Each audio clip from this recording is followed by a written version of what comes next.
mid last week, sort of, I got raided by the police. And when I talk about raided by the police, I mean 4 squad cars and police running around my entire property with AR-15s and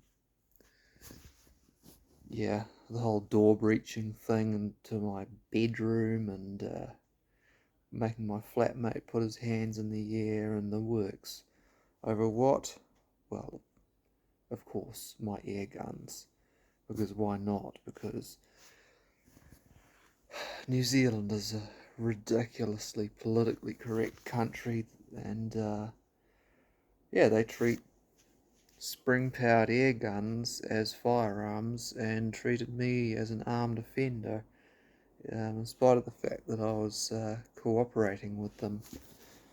And what I was doing with my air guns was completely legal, and I mean, I don't even hunt with them. I just shoot targets.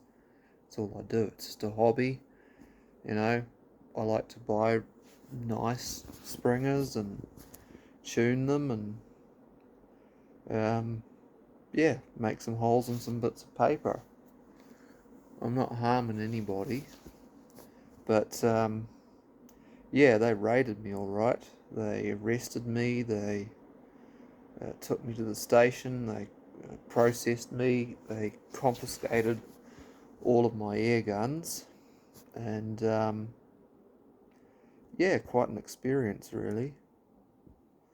Um, I did get pretty mouthy with them because, uh, my reaction uh, to being confronted by a bunch of police with AR-15s was not fear or submission. It was more like, are you freaking kidding me? Like, you really think this is necessary? Like, you guys are a bloody joke. I started, um, yeah, giving them a lot of shit and um, treating them like a bunch of muppets that they are. And it's not a great situation to be in. Um, it could have gone a lot differently.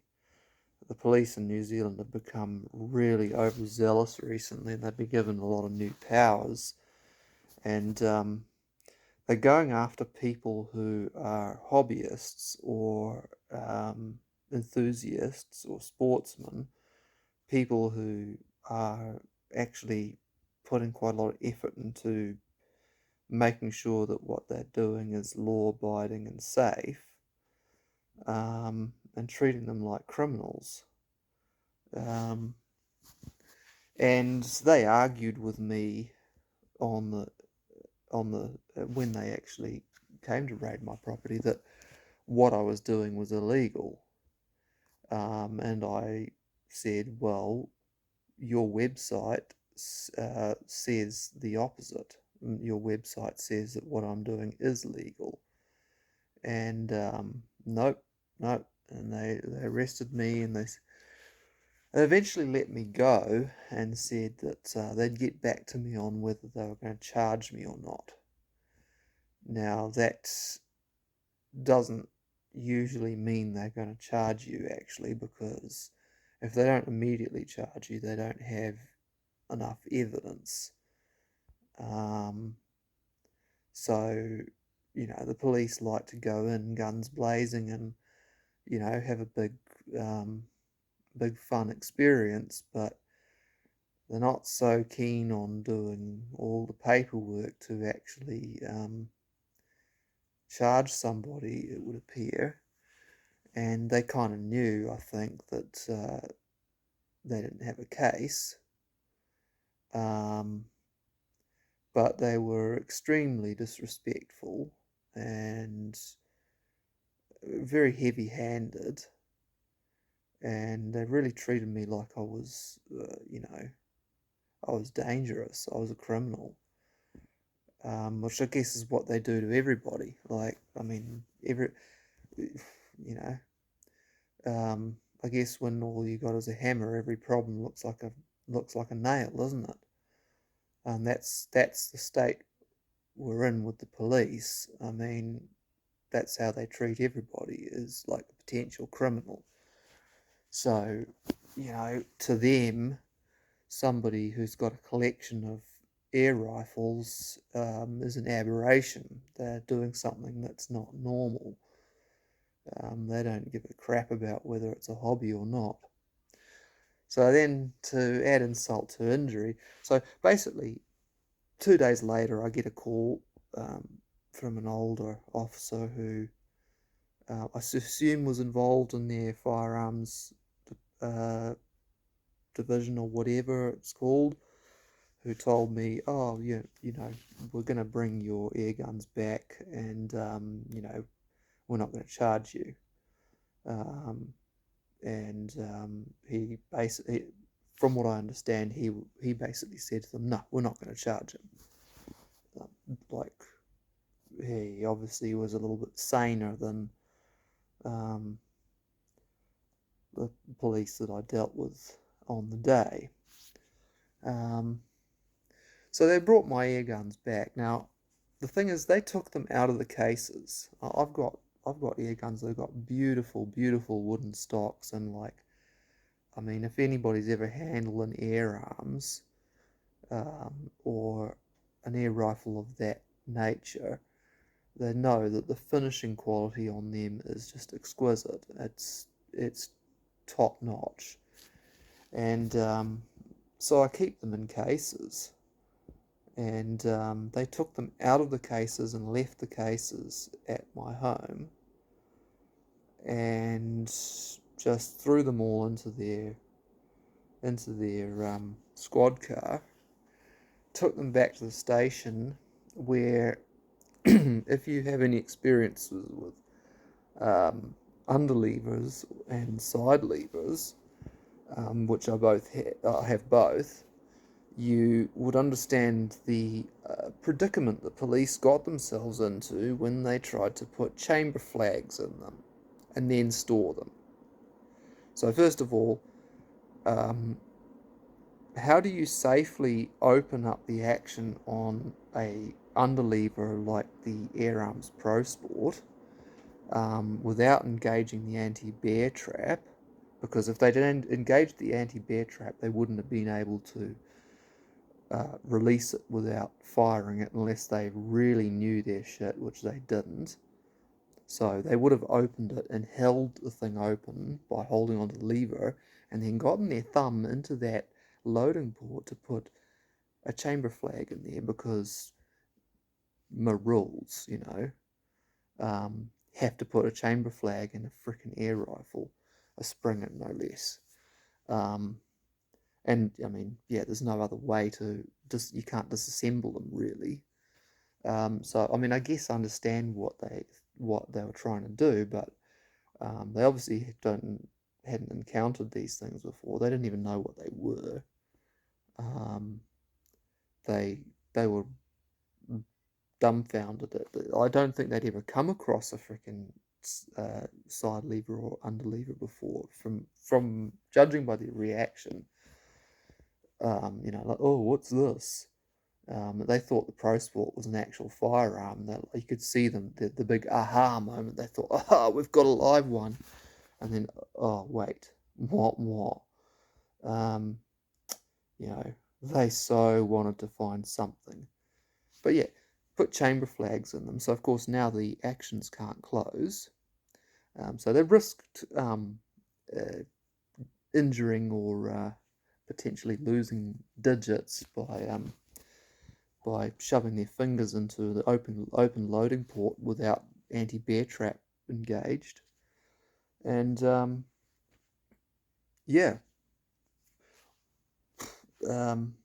stored them in wrapped up in paper rubbish bags. So when they got back, they were all scratched. They were all dinged. They all had gouges and stuff in the stocks, and horrible scuffing all over the bluing and everything like that. Just irreparable damage done to the finish and in general. And um, the side lever rifle had the action, the the cocking lever and the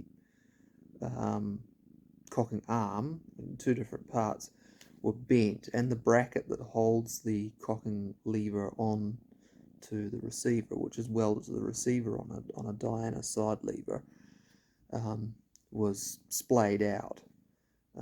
So you couldn't even close the action. That's how bad it was bent. The Pro Sport had all this play in the underlever.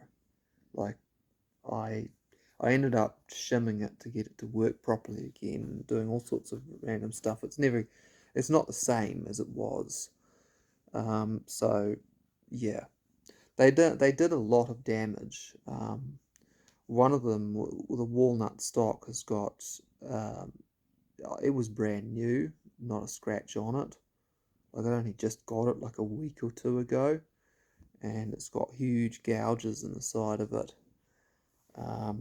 Yeah, so I'm not very happy, and I have complained to them, and I did have officers come around to have a look at them on Saturday, and oh, this has never happened before. It's like, you know, they obviously didn't treat them with respect because they thought, oh, they're just some dickheads, toys. They're just crappy air rifles. Who cares? Or either that, or they thought I wasn't getting them back, so it didn't matter, or they're just so incompetent that they don't know how to handle um, somebody's property without damaging it. And like they didn't let me help them, like rather than, they brought me into my house, like, because I walked outside to meet them and have a chat with them, not expecting to deal with a bunch of cops running around with AR-15s. And they brought me back into the house with handcuffs and then proceeded to not actually let me um, explain what I had and where it all was. Um, and just tried to shut me down when I tried to explain stuff to them. Um, because when you're in that situation, I mean, you want to like cooperate. You don't want to make the situation too much worse. So it's like, yeah, I get it. They're going to take them all. So I just want to help them to do it as efficiently and painlessly as possible. And oh, that one over there, can you please take care of that one, because that one's quite expensive, and just like don't wreck it. Oh well, of course they freaking wrecked it, didn't they? So yeah, bit of a warning to those that are into air rifles that this is something that you can have happen to you in New Zealand and other countries where you don't have rights in that regard. So, Australia and the UK and Europe and pretty much every country I can think of other than maybe America, you can expect to be treated like a criminal for um, enjoying a little bit of target shooting with your high-end spring air rifle. A very time-honoured and completely healthy um, occupation. Um, so, those the people out there who think, oh, um, they're not even real guns. So, the people constantly diss me for being into these things. But they don't realise that from the police's perspective, they're firearms, and they treat them exactly the same. So, like, I'd love to own actual firearms too, but they have their limitations. Very expensive to shoot, very limited as to where you can shoot them, and the places that you can shoot them are getting less and less, especially with like long range shooting. They're basically going to kill that in this country. There won't really be anywhere you can do that anymore, and they're putting heavy restrictions on how much ammo you can buy. Like from what I've heard, that you won't be allowed to buy more than 10 rounds of ammunition.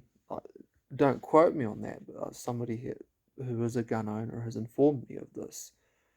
Um, there's People don't really know where things are going at the moment, but certainly only penalising those that are actually law abiding, because whoops, um, gun crime's gone up since they banned the semi-autos. So how's that working out? It's amazing, isn't it, how criminals don't actually follow the law. So I guess it's the way to solve the problem is to make it even more difficult for law-abiding citizens that are doing their best not to cause any problems. So whatever.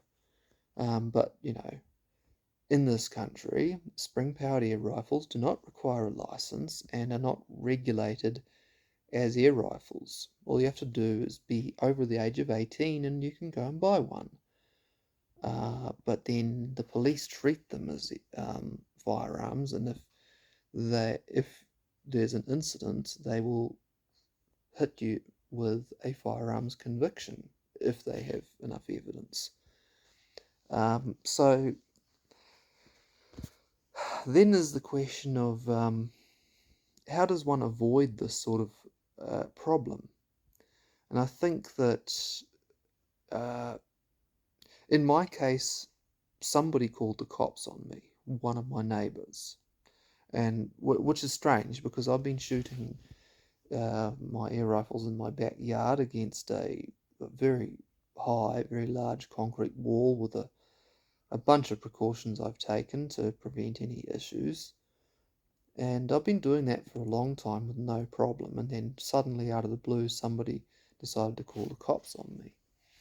And this is where the law gets really, really funny, because it says that it is completely legal for you to shoot air rifles in your backyard, as long as you take appropriate precautions.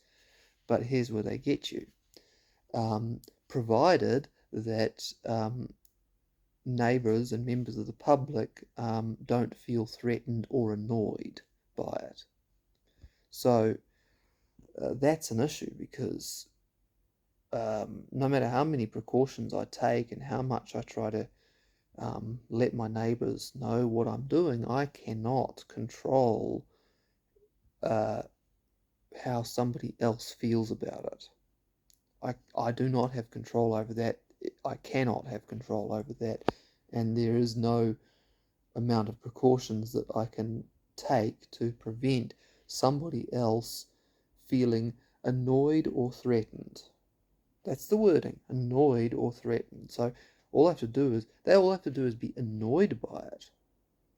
And I'm committing a crime. Suddenly it goes from a completely legal activity to a crime. So I'm not actually legally allowed to, am I, or am I not legally allowed to shoot an air rifle in my backyard? Well, they didn't charge me, so it would appear that it probably is legal. However, looks like I'm probably not going to be shooting them in my backyard anymore, because I can go and visit every neighbour. What if a new one moves in? The police have advised me that anytime I'm going to shoot my air rifles, have to go around and talk to every single neighbour. Well, nobody's got time for that. I can't do that. I work for a living, and my weekends are usually full. It's a struggle to get any time to spend time with my air rifles. I don't really get much time to have any hobbies, really.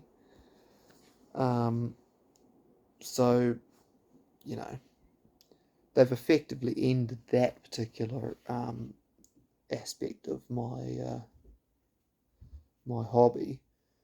So really the only option is now to join a club and take them to the range, which is, where I'm living, that involves quite a lot of expense and fuel at $3 a litre, more than $3 a litre now. So, I mean, yeah, I was intending to do it anyway, but, because I want to do more with this hobby, but they're kind of forcing me to have that as the only option now. And if they come back next time, might not be so might not turn out so well. So yeah, all over freaking air rifles. Like, if anybody from America sees this, they're gonna piss themselves laughing, because I mean, spring-powered pellet guns, man, and that's what the police's response is. And bear in mind, I live in a small town. These police know who I am, and they know I've never caused any trouble, and that's true. I mean, the extent of the trouble that I've ever caused is, I've been pulled over a couple of times, with my registration not quite up to date or something like that. I'm a busy guy. I don't necessarily keep on top of every little thing. And these days they scan your number plates and it comes up with an alert and they pull you over. And honestly, they don't even do much about it. They didn't even fine me for it, because it's not like I'm causing any. It's not like I'm endangering anybody by not having my registration on my vehicle up to date. Like it's, and they know it. So I mean, they're pretty lenient in that regard. But man, you would think, having been in this town for so many years and knowing the officer who arrested me by name, and having encountered him several times, and like he knows who I am. He knows who my dad is. My dad works for the council. He's quite a respected member of the community. Like, it's not.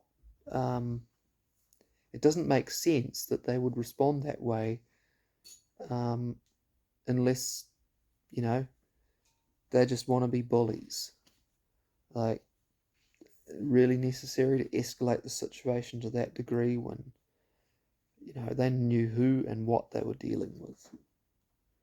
So my hope is that now they know what I have in terms of air guns and what I do with them, they might potentially respond with less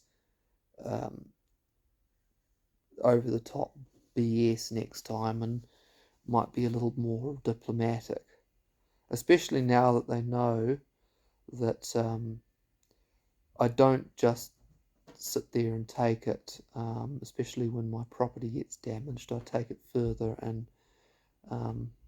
I do it with, the pen is mightier than the sword, so to speak. Police don't like that. The police's nemesis is somebody who is well read, well informed, and articulate. The police's nemesis is not a knuckle dragger with a weapon. They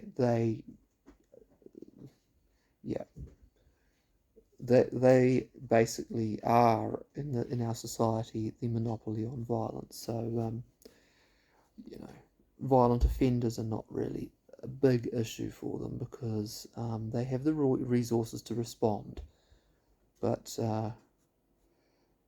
different story if you use words. It's a different story.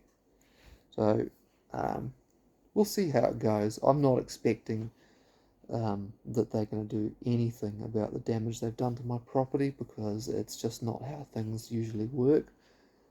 But hopefully I get to make a few of them a little bit uncomfortable.